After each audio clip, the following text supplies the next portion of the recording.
God helmet.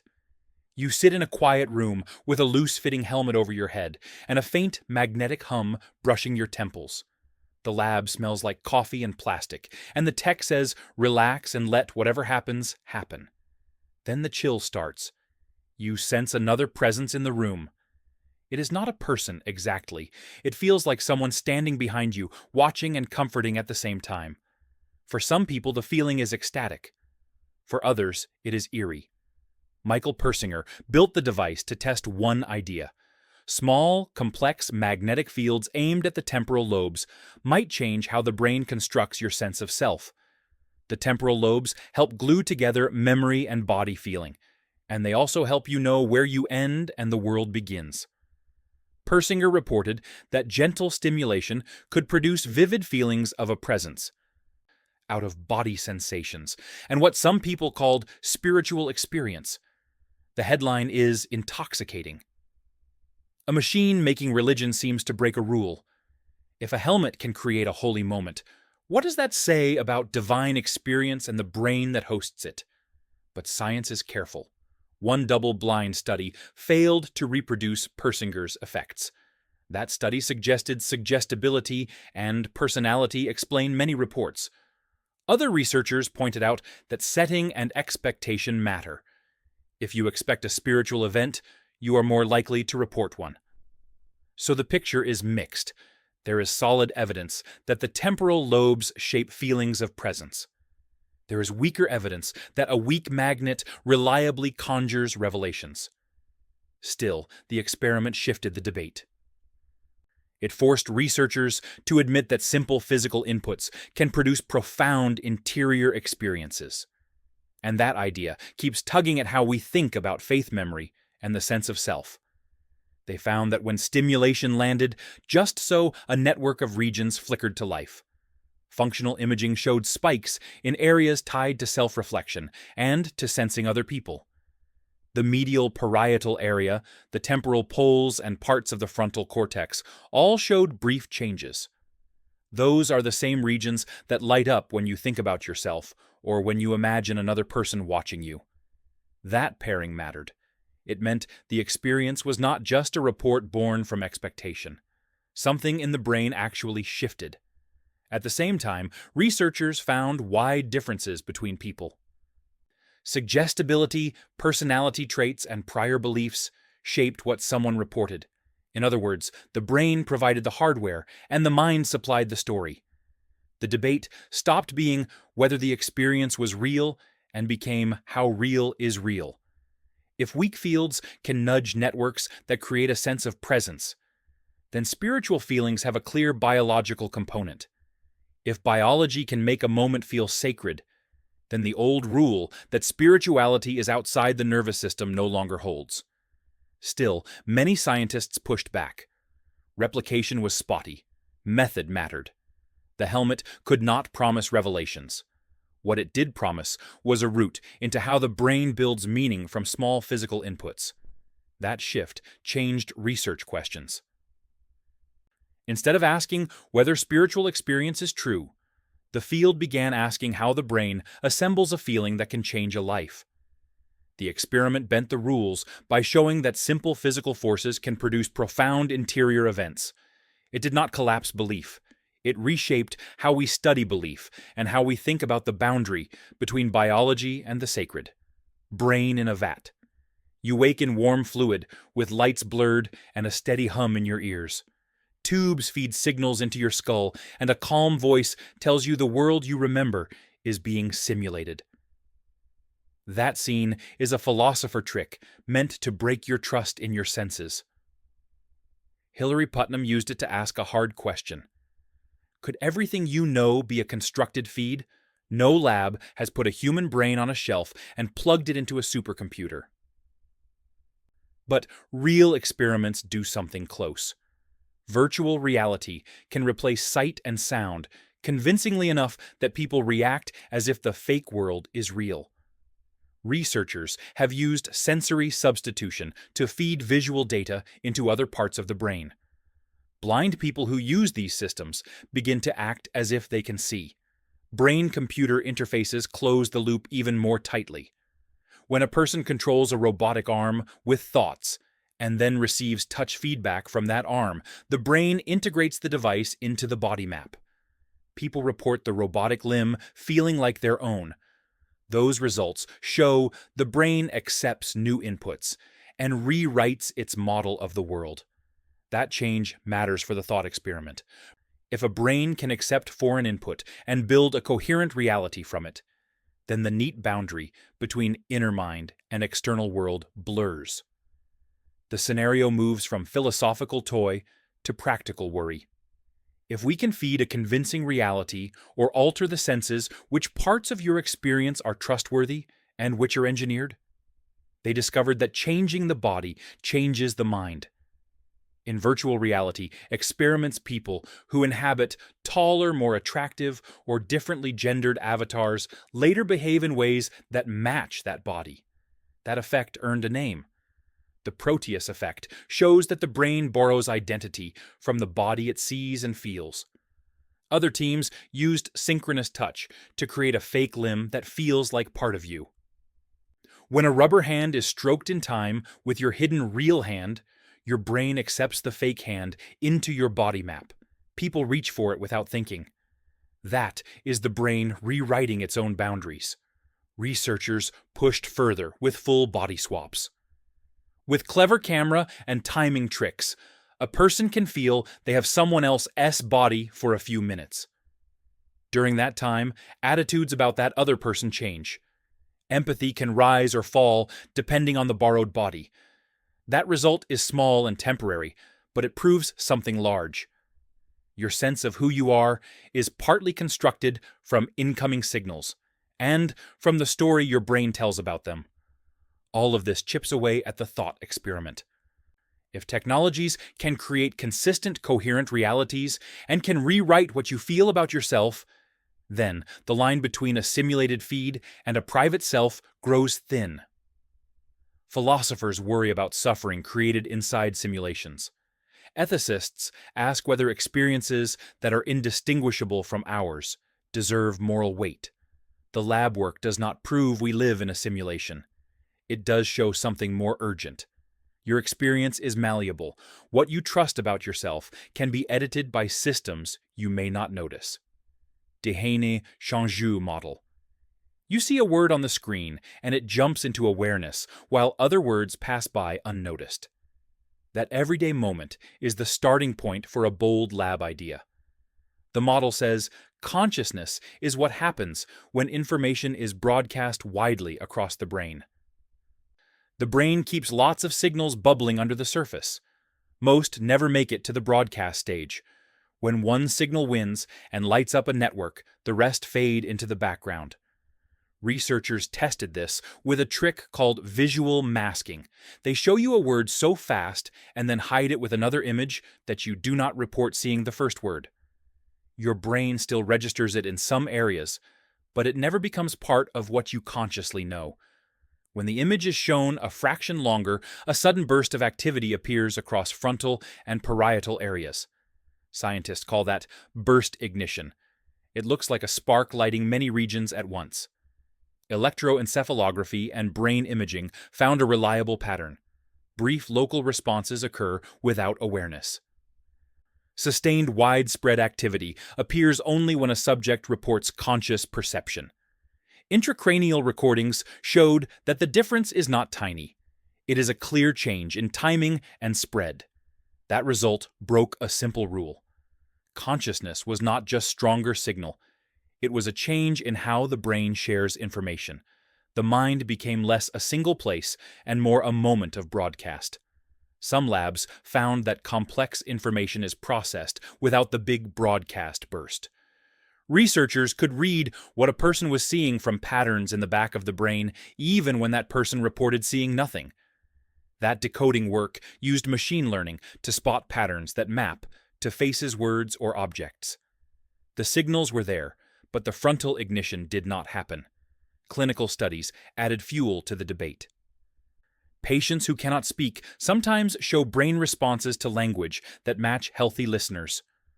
Under some types of anesthesia, the back of the brain still carries rich information while the front stays quiet. Those results suggest parts of the mind can do deep work without the headline burst that the model predicts. Theorists answered with a new picture. Maybe consciousness is less a megaphone and more a concert. Some argue that what matters is high complexity and integration in specific networks. If a group of brain regions weaves information together in a tightly linked pattern, then experience arises. That idea puts the spotlight on complexity, not broadcast. The tension matters because it changes the experiments we run. If consciousness is a broadcast, we look for ignition. If it is complex integration, we measure how tangled signals are. Different measures give different answers. So, which rule is broken and which one still stands? Is consciousness the moment a message goes global, or is it the pattern of connections doing the heavy lifting? Global Consciousness Project. You are watching a live event on your screen, and the whole world seems to hold its breath. At the same time, a lab far away is watching numbers meant to be pure noise. The project set up dozens of random number generators around the planet to measure tiny fluctuations in chance. Each device spits out zeros and ones at high speed. Under ordinary conditions, the pattern looks random. During major events, researchers found small but consistent deviations from randomness. They reported abnormalities at times, like major tragedies, celebrated moments, and even global meditations. The pattern was subtle, but it showed up across many machines at once. Supporters say that when millions of minds focus together, the human web on some level nudges the fabric of chance. They call it evidence of a global field of mind, or at least of synchronized attention that leaves a measurable trace. Skeptics answer differently. They point to statistical pitfalls, data mining, and the risk of cherry-picking events that look dramatic. They say correlation does not mean that minds are literally altering physics. Others ask for independent replications with stricter controls. Either way, the experiment broke a rule of comfortable certainty. It forced scientists to ask whether collective states can be tested at a physical level. If the results hold, what does that mean for the idea that minds are strictly private and separate from each other? Some researchers floated mechanisms to explain the tiny deviations in chance. One idea describes attention as a large-scale synchrony that nudges weak physical systems. If millions of people become coherent in their focus, then small devices might register that shift. Another idea appeals to field-like effects, where coordinated physiology leaves a measurable trace in the environment. Those notions are dramatic. They also demand rigorous proof. Critics pointed out common statistical traps. If you search many events, eventually something will look unusual. Data mining, selective reporting, and lack of strict pre-registration can turn randomness into a headline. Independent teams tried to replicate the strongest claims, and results were mixed. Some studies found small effects under loose criteria. Other studies found nothing when controls were tightened. Method improvements changed the conversation. When analysts required predictions before the event and registered analysis plans, the effects shrank. Meta-analysis showed that signal size depends heavily on the choices researchers make. That reality does not kill the idea. It does mean extraordinary claims need extraordinary safeguards. Still, the project broke a comfort zone. It made mainstream scientists ask how to test collective attention in a physical way. It pushed new experiments that try to measure shared physiology rather than just statistics. The question that lingers is not whether people feel connected. It is whether that feeling can ever be shown to move the world in a reliable, repeatable way. Incognito.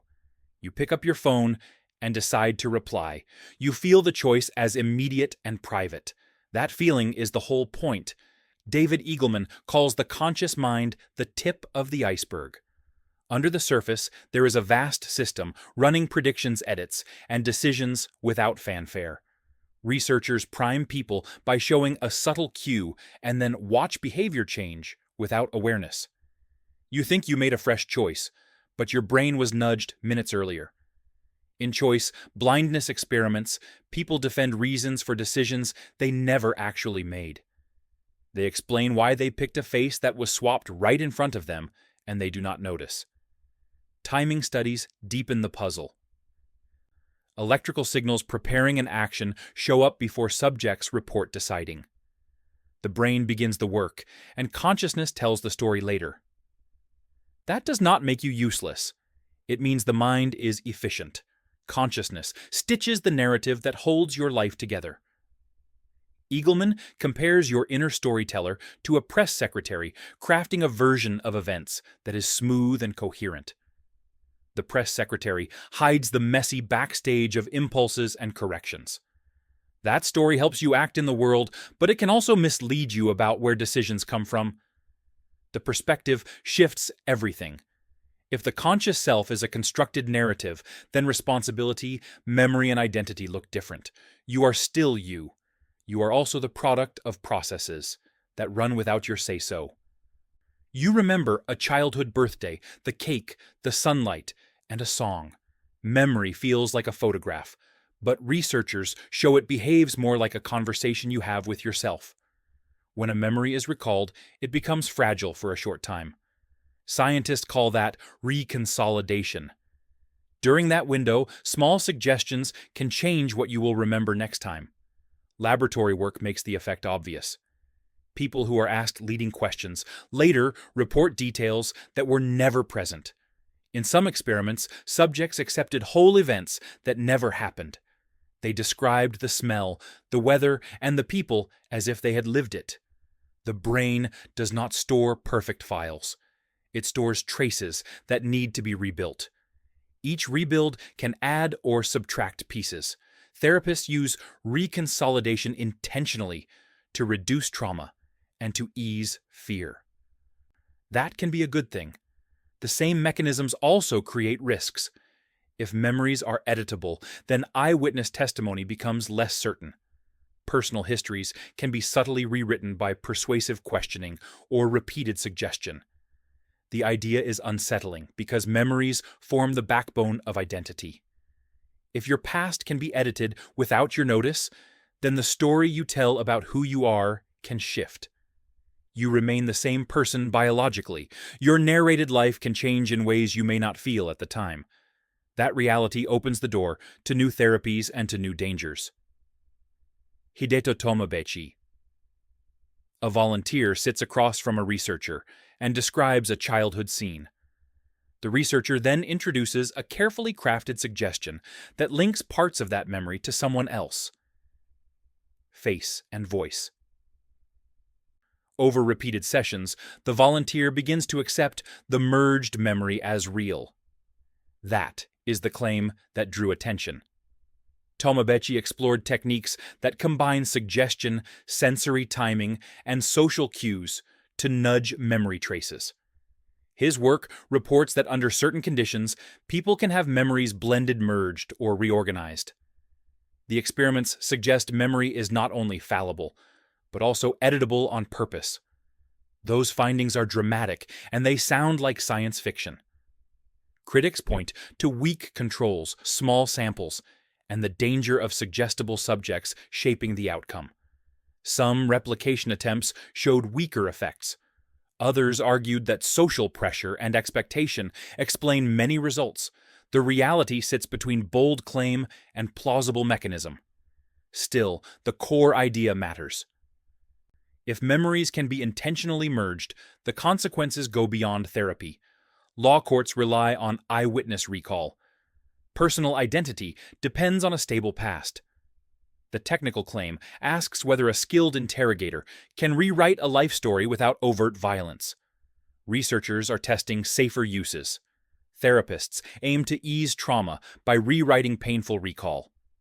At the same time, ethicists ask for strict rules about consent, oversight, and limits. The experiment bent the rule that memory is private and inviolable. It forced a new conversation about who should be allowed to edit the narrative you live by. The lab protocols were simple-sounding and oddly powerful. Subjects were guided to recall a memory, then given new sensory anchors to pair with that memory. A voice, a smell, a facial image were repeated in exact timing as the memory was retold. Over repeated recalls, the new anchors began to stick, and details shifted to match them. Reporters of the work describe merged memories, where two separate events blended into a single coherent story. The claim is that by steering reconsolidation and by controlling context, a skilled operator can change the content and emotional color of a memory. That idea opened obvious uses. Therapists see promise in weakening trauma and easing phobia. Medical teams explore ways to reduce chronic pain by altering its memory trace. Governments and interrogators see a darker possibility. If memory can be shaped intentionally, then testimony and consent become fragile. Skeptics push back hard. They note small samples, unblinded conditions, and the role of suggestion and social pressure. Replications are mixed. Some attempts show modest effects when controls are tight. Other labs fail to reproduce dramatic claims. The technical point is important. Human memory is malleable, but it is not infinitely rewritable on demand. The ethical picture is messy. Tools that heal can also be abused. That duality forces rules about consent oversight and limits. New protocols aim to make therapeutic use safer and to block coercive applications. The experiment broke the rule that memory is private and untouchable. It forced a global conversation about power over the past, non-equilibrium brain dynamics. Picture a city at rush hour and a calm lake at dawn. The city hums with traffic lights, changing people moving and energy flowing. The lake sits still. Scientists found that conscious brains look more like the busy city. The signals in the brain do not sit in quiet balance. They move, they change, they push and pull in ways that keep the system out of simple equilibrium. Researchers measured that movement.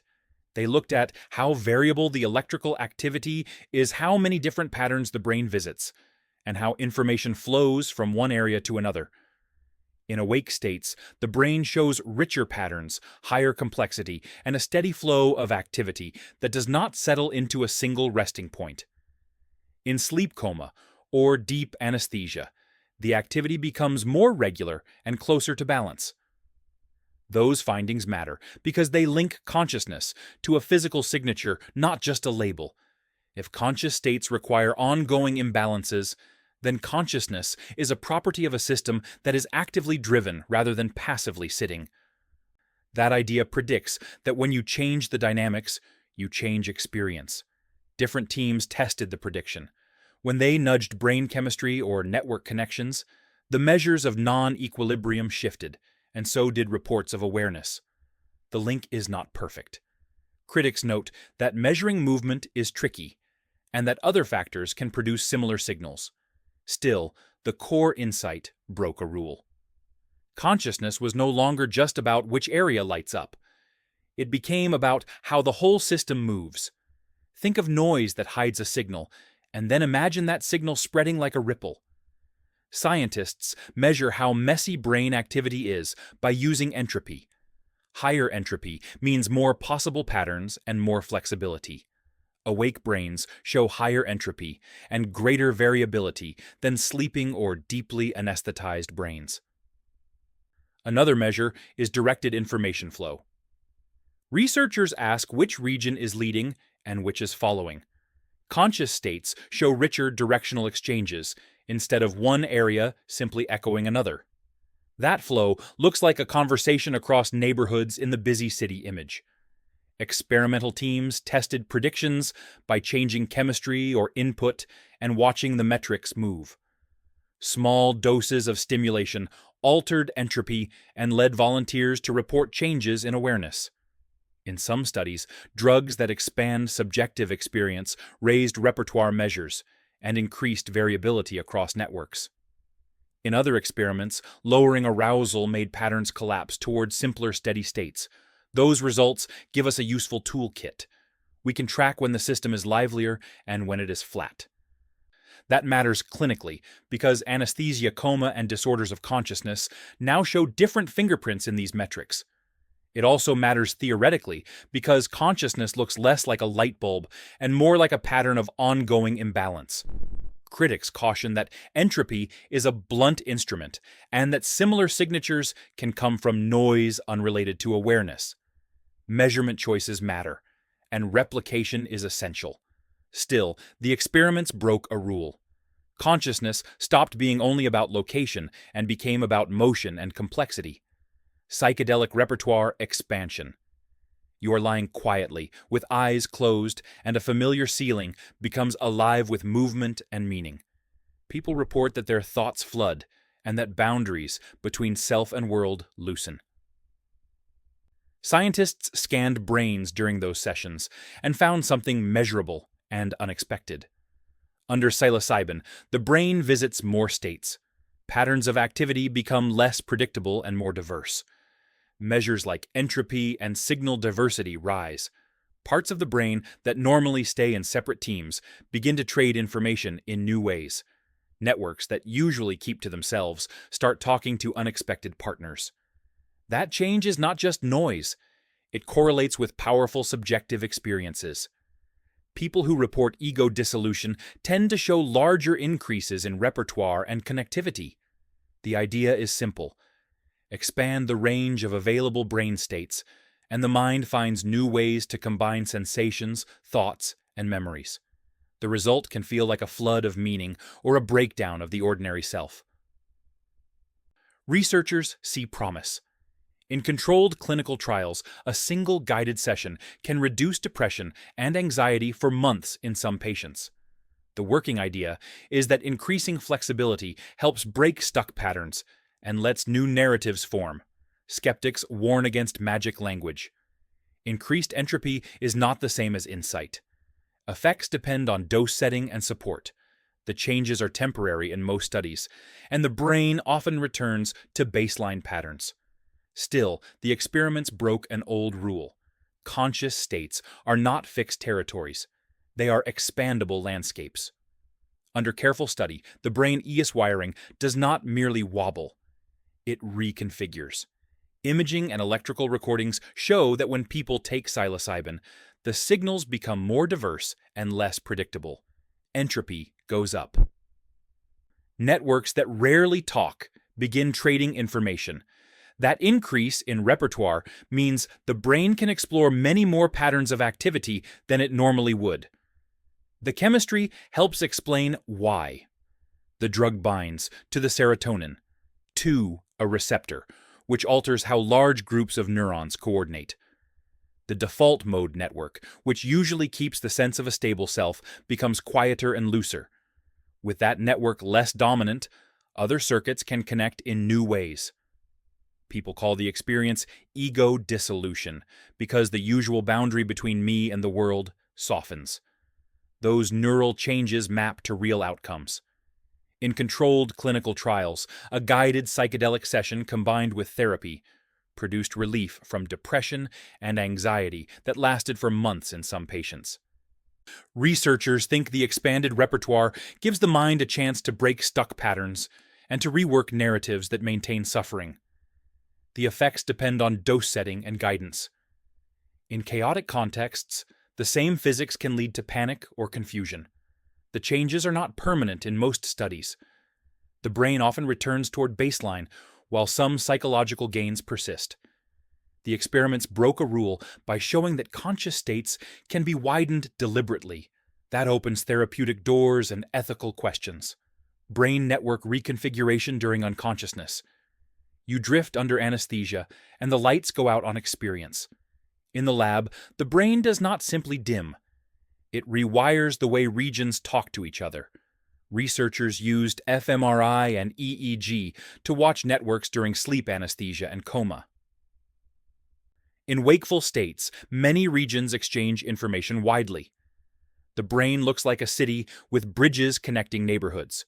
Under unconscious conditions, those bridges weaken. Neighborhoods become more isolated islands. Measures that scientists call modularity rise, and measures of global integration fall. The change is measurable and fast. When a volunteer receives an anesthetic, the pattern of long-range communication drops, and local clusters take over. In deep sleep, the brain visits fewer distinct states. and the flow between regions becomes simpler and more repetitive. Those signatures match reports that the mind is less flexible and less able to combine diverse information. Clinical teams found practical uses. Network fingerprints help distinguish patients who show no outward response from those with hidden awareness. In some cases, brain patterns suggested covert perception, even when behavior was absent. That finding changed how doctors think about diagnosis and prognosis. At the same time, the picture is messy. Not every study agrees on the exact pattern, and methodological choices affect results. Some patients show unusual networks that resist easy classification. Still, the core rule was broken. Consciousness is not only local activity. It depends on a global dance of connections that collapses and reforms. A flicker at the bedside can change everything. Doctors have watched patients who seemed unreachable briefly respond when networks receive a nudge. Researchers tried a variety of methods to rebuild long-range communication across the brain. Electrical stimulation has been one route. Direct cortical stimulation and deep brain stimulation have produced transient improvements in responsiveness in some cases. Non-invasive approaches like transcranial magnetic stimulation and transcranial direct current stimulation can increase integration measures and sometimes lead to clearer signs of awareness. Pharmacology surprised clinicians. A drug originally used as a sedative produced paradoxical awakenings in a few patients who then showed richer network communication on scans. Those rare responses suggested chemistry can unlock stalled dynamics in select brains. Behavioral and sensory protocols also help. Targeted stimulation of the senses, paired with tasks designed to encourage broad engagement, can strengthen bridges between isolated regions. Intensive rehabilitation that focuses on network-level tasks sometimes shifts patterns toward greater integration and improved function. The results are mixed and modest overall. Many studies use small samples and variable criteria. Response is not guaranteed, and the same intervention can fail in another patient. Still, the clinical implication is real. If awareness depends on bridges, then rebuilding them becomes a therapeutic goal rather than a philosophical exercise. Ethical issues follow. Interventions that alter integration risk changing personality mood and consent capacity. Families must weigh possible gains against burdens. Researchers ask for careful protocols, transparency, and long-term follow-up. The science moved the question from "can we detect hidden mind?" to "can we restore it?" Aperiodic complexity. You hear static and you feel a sense of raw unpredictability. The brain produces signals that sometimes follow clear rhythms and sometimes wobble in a messy aperiodic way. Scientists measure that messiness with entropy and with metrics that capture the irregular background in neural signals. Studies of trance meditation and other non-ordinary states find a common pattern. The aperiodic component of brain activity increases, signal diversity rises, and the brain explores more distinct configurations. Those changes look much like the repertoire expansion seen under psychedelics, but they come from different triggers. Researchers recorded electrical activity while experienced practitioners entered deep trance. The recordings showed more complex background activity and higher entropy during peak states. Participants reported a loss of ordinary boundaries and a flood of vivid imagery. The objective and subjective measures moved together. Why does this matter? Aperiodic dynamics suggest the brain is less constrained by steady rhythms. That looseness can let new combinations of information emerge. It may underlie moments of insight, transcendence, and creative recombination. At the same time, too much unpredictability can impair stable thought and identity. Clinicians see both promise and risk. Increased complexity may help break rigid patterns in depression. It may also produce confusion in vulnerable people. The experiments broke the rule that healthy consciousness sits in tidy, predictable rhythms. Instead, consciousness can be a messy, flexible ride through many possible states. A sudden insight can feel like lightning. Scientists now see that moments of creative breakthrough and feelings of transcendence often come with a rise in aperiodic complexity. The brain explores a wider space of patterns, and in that openness, new combinations can appear. Clinically, the pattern matters. Therapies that increase flexibility can help break rigid loops of depression and addiction. Trials with guided psychedelics and with tailored stimulation show that boosting entropy in a controlled context can produce lasting benefits for some patients. The working idea is that flexibility allows new narratives to form and old harmful patterns to dissolve. At the same time, unpredictability brings danger. Too much aperiodic activity can produce confusion, panic, and a sense of losing the thread of who you are. People with vulnerability to psychosis may be harmed by forced increases in neural chaos. That is why context supervision and careful screening are essential. Technically, the field still wrestles with measurement. Entropy and signal diversity are powerful but blunt tools. Different analysis choices change outcomes, and replication is ongoing. Researchers are building better metrics and combining them with behavioral signs to make predictions more reliable. Philosophically, the experiments bend a deep rule. Consciousness is not a fixed island of steady rhythms. It can be nudged, widened, and reshaped. That power offers therapy creativity and new knowledge. It also asks questions about consent identity and who gets to steer the mind.